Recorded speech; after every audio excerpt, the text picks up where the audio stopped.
The day Anne decided to go to the cabin was also the day she took Thea clothes shopping at the mall. Her daughter's pants didn't fit.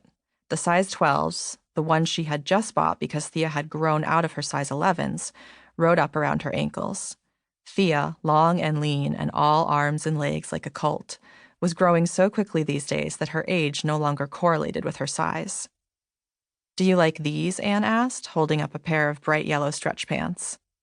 Sometimes she could lead her daughter with the tone she used, lilting up at the end. "Do you like these?" And a touch of excitement in her voice. Thea barely glanced before responding, "Ew," and shifting her eyes toward a gumball machine near the entrance of the store. It didn't always work, the lilt. They wandered around the store, a coffee in Anne's hand, a smoothie in Thea's, with the leisurely, aimless gait reserved for a half-empty American shopping mall.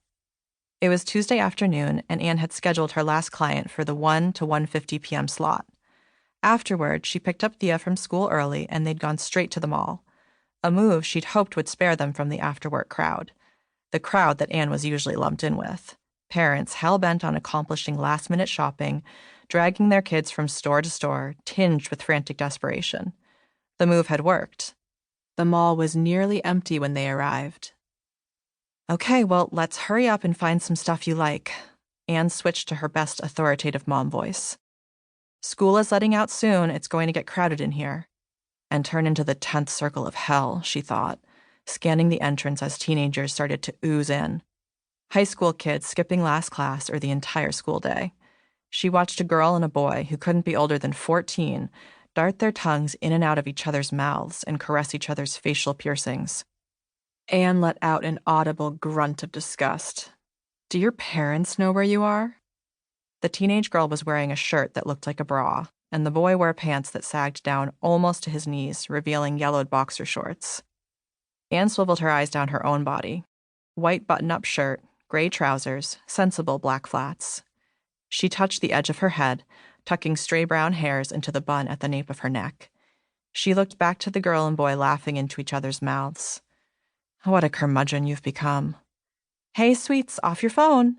She plucked Thea's 12th birthday present, an older generation iPhone, out of her daughter's fingers and dropped it into her purse. So much for being less curmudgeon-y. "Mom!" Thea glared as if she'd just been sentenced to a week of collecting litter on the highway. Anne smiled back. "Focus, Thea." Anne ran her fingers along a rack of embroidered blouses, and her thoughts shot forward to tonight. After dinner was made, homework was done, and Thea was tucked into bed with her nightlight and a Nancy Drew mystery, Anne's old set that Thea had looked at skeptically, eyeing the wilted pages and dusty spines, but she was now on the 5th book in the series. She would put on comfy PJs and thick socks, pour herself a glass of wine, build a fire in the living room, and sink into the sofa.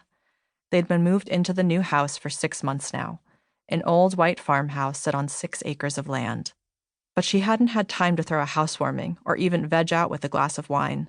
She was still getting used to the vastness of the new house, all the open space, creaking wood floors, and bare walls. There was so much still to furnish and decorate. Tonight, she told herself, she would just enjoy it. This was what she had been working toward, after all, for the past 8 years. She had opened her private therapy practice 5 years ago after completing a 3-year master's program in Charlotte, Vermont, a quiet town that bordered Lake Champlain.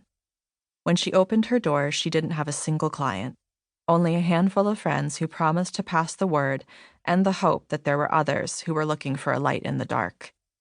The first few years, she steadily built her clientele, eventually moving from a sparse white office off a dirt road into a beautiful brick building in the center of town, which housed the services of other mental health professionals. And she found that she had guessed correctly. There was no shortage of people seeking help in disengaging and healing from abusive relationships, even in a little Vermont town. 6 months ago, to coincide with Thea starting 6th grade, Anne had made another leap, moving herself, her practice, and her daughter to Burlington, where she could charge twice the amount per hour and, she hoped, begin a new chapter. At $120 per 50-minute session and her client list steadily growing, Anne was doing well, very well. The new house with 4 bedrooms, hardwood floors throughout, and 3 fireplaces was physical proof of how far she'd come. It would be even more satisfying if her daughter hadn't changed so drastically in the past few weeks. From a kind, inquisitive, horse-obsessed kid into an angsty, volatile preteen. At first, Thea seemed genuinely happy and excited to start fresh. She loved Burlington. She raved about her school and the small group of friends she'd made, 3 other nerdy, kind, wonderfully weird girls. And she talked incessantly about how much cooler the teachers were at her new school. But about a month ago, something changed. Anne still saw glimpses of the Thea she knew, but her daughter's under-the-breath comments and disdain for everything, especially Anne, seemed to be increasing daily. Anne tried to remember what age she'd gone through this phase and could have sworn it was much, much later than 12 years old.